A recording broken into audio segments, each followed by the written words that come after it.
It gets dark here a little later. They don't change times. So I don't know. I might get to 16 or 17 at Scottsdale National. I just might. Little food, little drink, little Wonderful. hooky. Wonderful.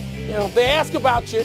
They said he's a dope. Why is he back in the cold? What's he doing? Really nice plug for Scottsdale National. Good job out of you. Welcome to PTI, boys and girls. In today's episode, the Chiefs collapse, the Lakers protest, and Tony Dungy joins us for 5 good minutes. But we begin today with the stunning comeback by the Chargers last night in Kansas City. The Chargers were down 14 points in the fourth quarter on the road and got what appeared to be the tying touchdown with 4 seconds left. But Chargers coach Anthony Lynn disdained kicking the extra point. He went for 2 and got it on a pass from Phillip Rivers to an alarmingly open Mike Williams. Wilbon, did Lynn make the right call even if it had failed? Tony, sports are a result-based business. And when you win, it's the right call.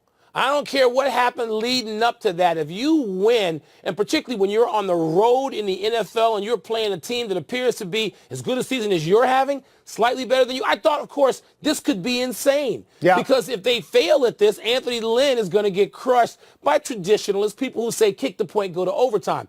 And when he kept the offense out there, I was stunned. I was thrilled. I was energized by it. Yeah. And, of course, they won. He made the right call. You were stunned. Phillip Rivers was stunned. He never expected that to happen. It's interesting because about a week ago you told me you thought Jason Garrett made a terribly stupid fourth down call, even though that resulted in winning a game.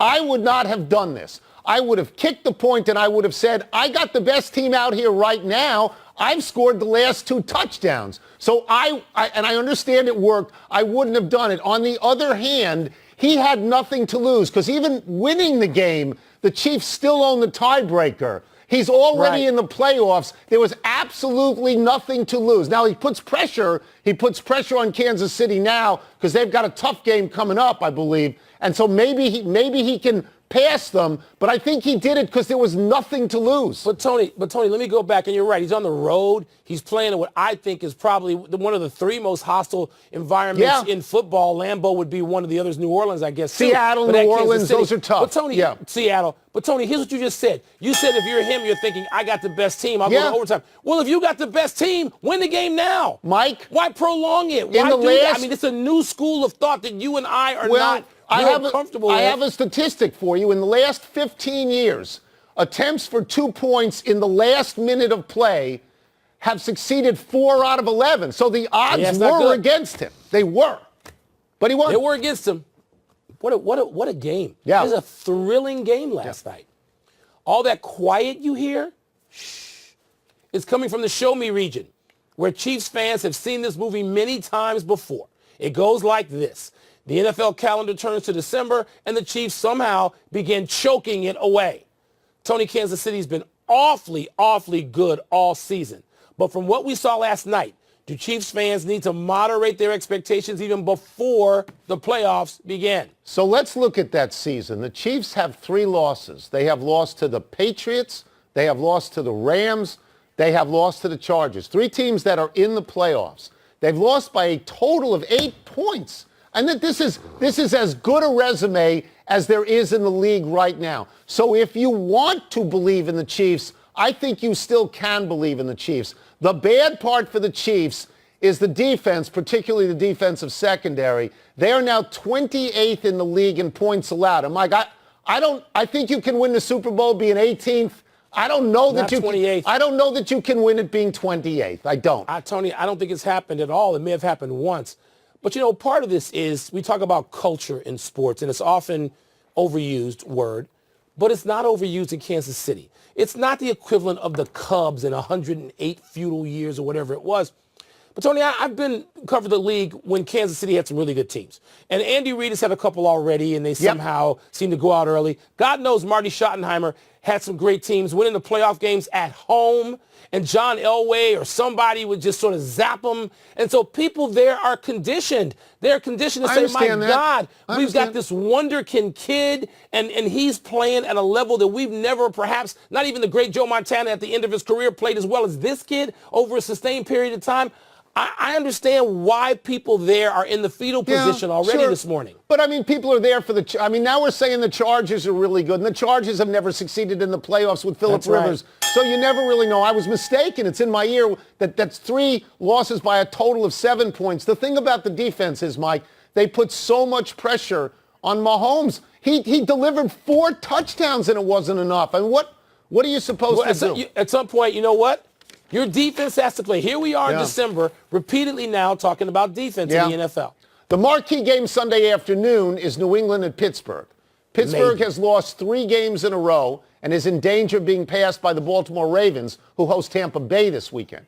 Adding to the Steelers' predicament is news that James Conner is questionable to play.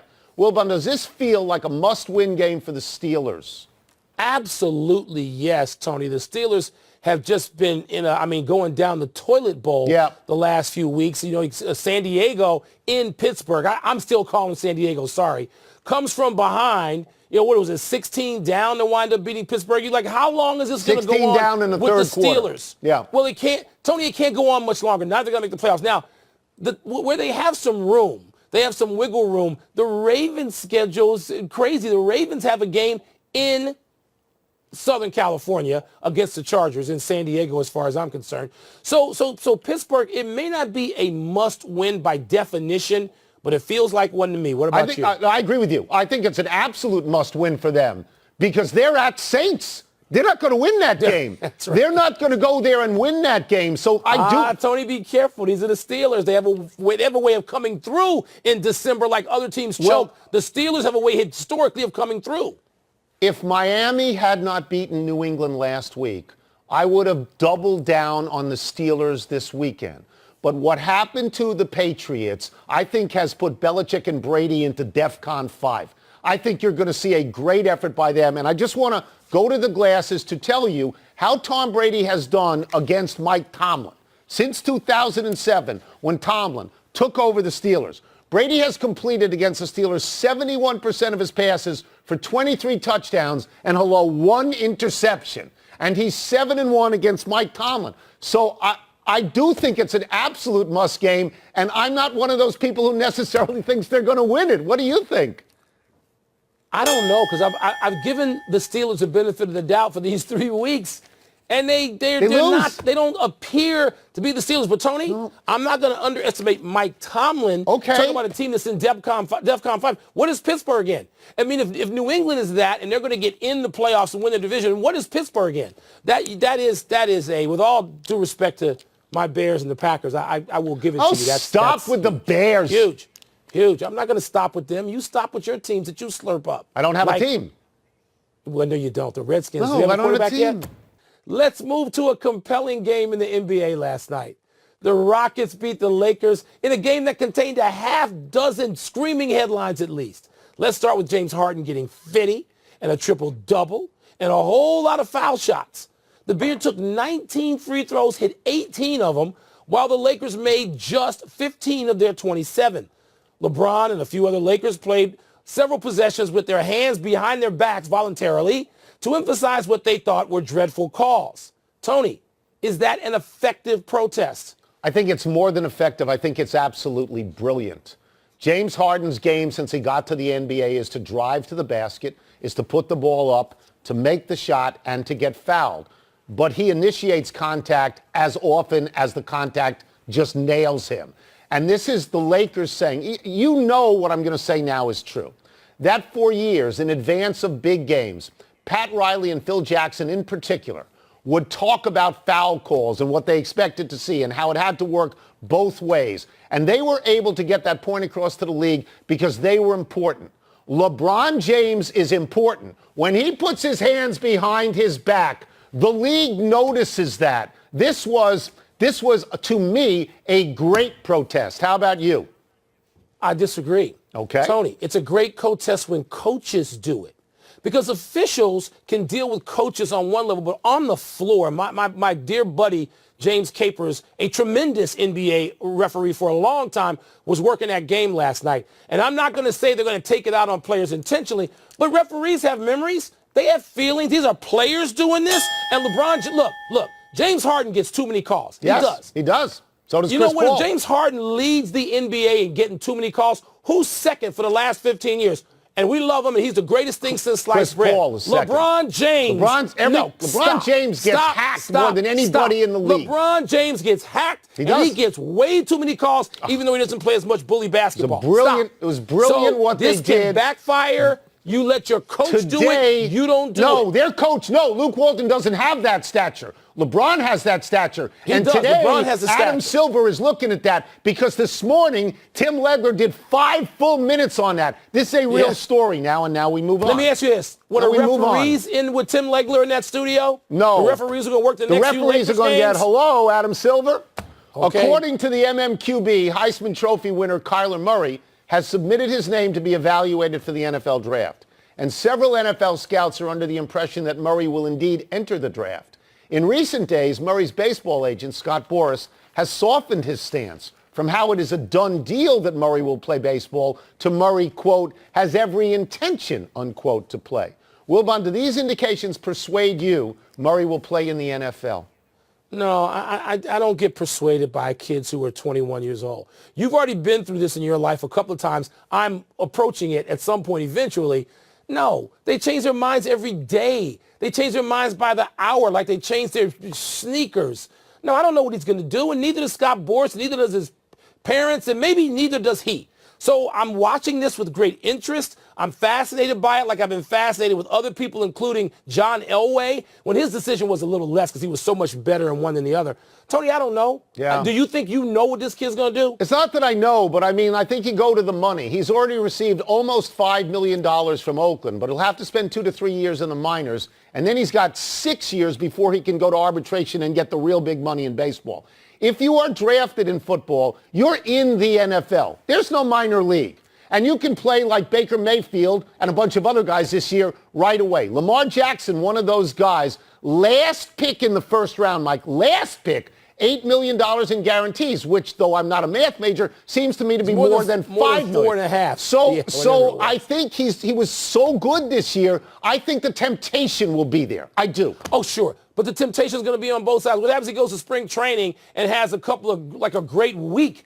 He's going to say, wait a minute. Yeah. I don't feel battered and bruised. I'm not dying physically out here. I don't know what. Quarterback money good for him to have that dilemma. Star quarterback money is big money.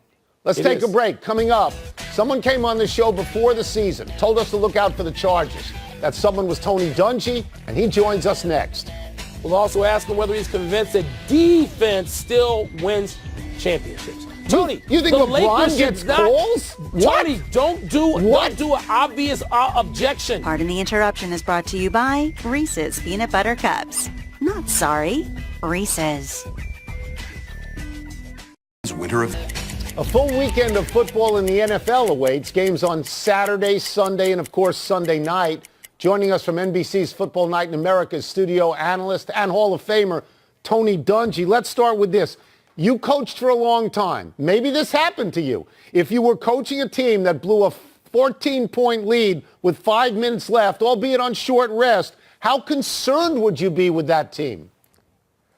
Well, you're always concerned when you blow leads, especially in this NFL day and age. You have to be able to, it's hard enough to get the lead, then you have to be able to protect it. So Kansas City, and with all the kind of the remembrances of years gone by and playoffs gone by and the defense failing them, I think this was a major blow. But they can recover from it. They've got enough people to bounce back. All right, a lot of people can say they didn't see this coming with San Diego, but we know you did. Kornheiser and I want to steal you away to go to Vegas because before the season, on this show, you said to us when we asked you for 2 dark horses, you said the Texans and the Chargers. So ring the bell for Coach Dungy. Tony, what did you see? Well, I saw 2 teams that had defensive players who could rush the passer, and that's what you need in this day and age. As we saw last night, if you play pass defense in the back end, you get penalized. So you've got to be able to rush the passer, which I knew San Diego could do, and LA Chargers. And then you have to have a quarterback who can make plays in the clutch, and Phillip Rivers could do that. So I thought they had the elements to be great. They connected with Anthony Lynn last year during that losing streak. They didn't get down, and they finished up the season well. I just thought they'd get off to a good start, and they did. Well, again, yeah, kudos to you because nobody else had them, and you had them. of the teams that you regard as Super Bowl contenders right now, which is the one you would most like to coach? I mean, you probably had a certain style that suited one or two of these contenders.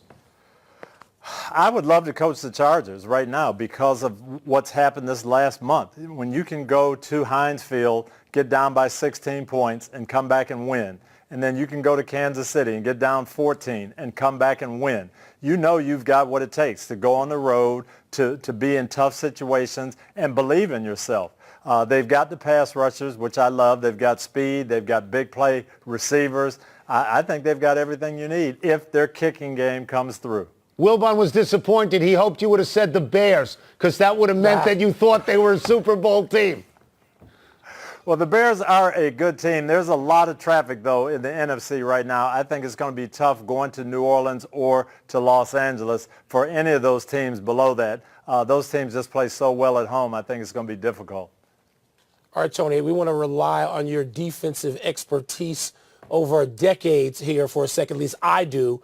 I'm one of the last of the Mohicans. I actually care about defense and defensive games and defensive teams. Can defense still impact the season in the playoffs the way it used to for a championship run?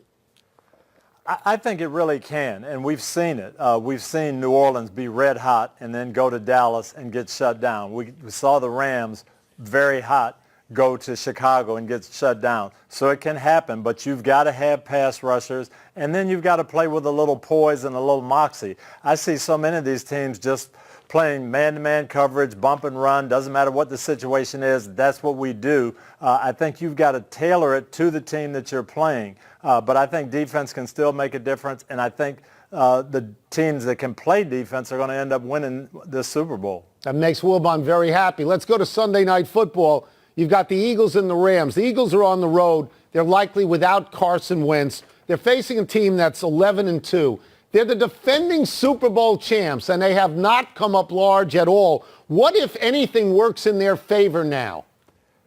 I think they're sitting kind of right where they want to be. They're back in that underdog role, which fit them so well last year. Nobody thinks they can do it. They've got their backup quarterback playing. I think this is going to force them to get to their run game a little bit, and I think that's been one of the things wrong with them. They have relied on Carson Wentz a little too much.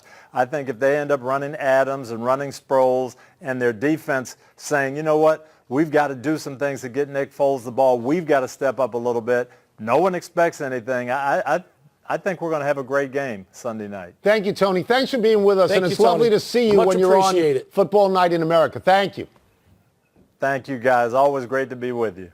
And indeed, NBC's Football Night in America begins at 7 p.m. Eastern on Sunday night. Let's take one last break, but still to come, the Bulls appear to be giving up on Jabari Parker already, Wilbon. What a disaster my NBA team is.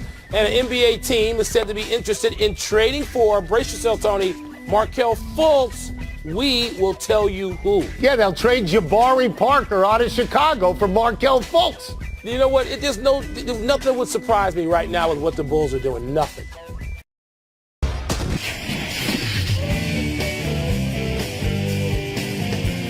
Happy time. People, happy 30th birthday, Nate Ebner. No, I hadn't heard of him either. It turns out Ebner is a special teams player for the New England Patriots. But what makes him intriguing is that the Patriots gave him time off during training camp so he could play with the United States Olympic Rugby Sevens team in 2016 in Rio.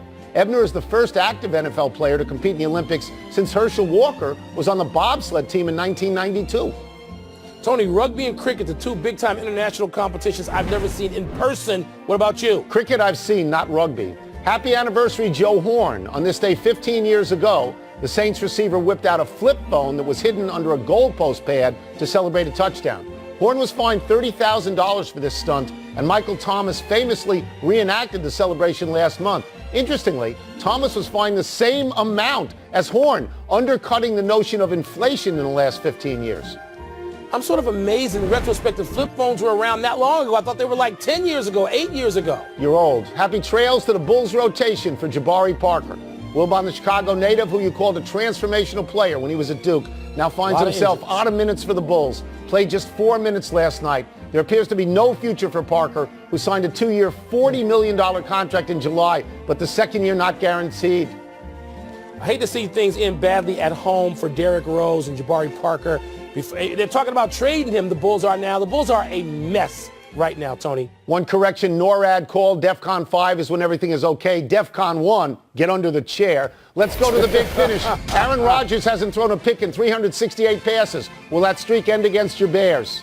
He'll throw 2. One will get tipped in the first quarter. Write it down. The Detroit Free Press reports the Pistons have interest in trading for Markelle Fultz. Would you do that? If I had to give away nothing and I got an overall number 1, I'd take a shot. Suns owner Robert Sarver says he's 100% committed to keeping the team in Phoenix. What? Basketball was the first pro sport here. This is a basketball town. Keep that team here. 5 bowl games tomorrow. You excited? More excited for the NFL tomorrow. Last one, number 17, Villanova at number 1, Kansas tomorrow. Who you got? I think Villanova could be really, really good again by March, Tony, but I'm going to take Kansas at home tomorrow. Out of time. Try and do better the next time. I'm Tony Kornheiser. And I'm Mike Wilbon. Have a great weekend, knuckleheads. Michelle Zona, American Airlines. Shout out. BT.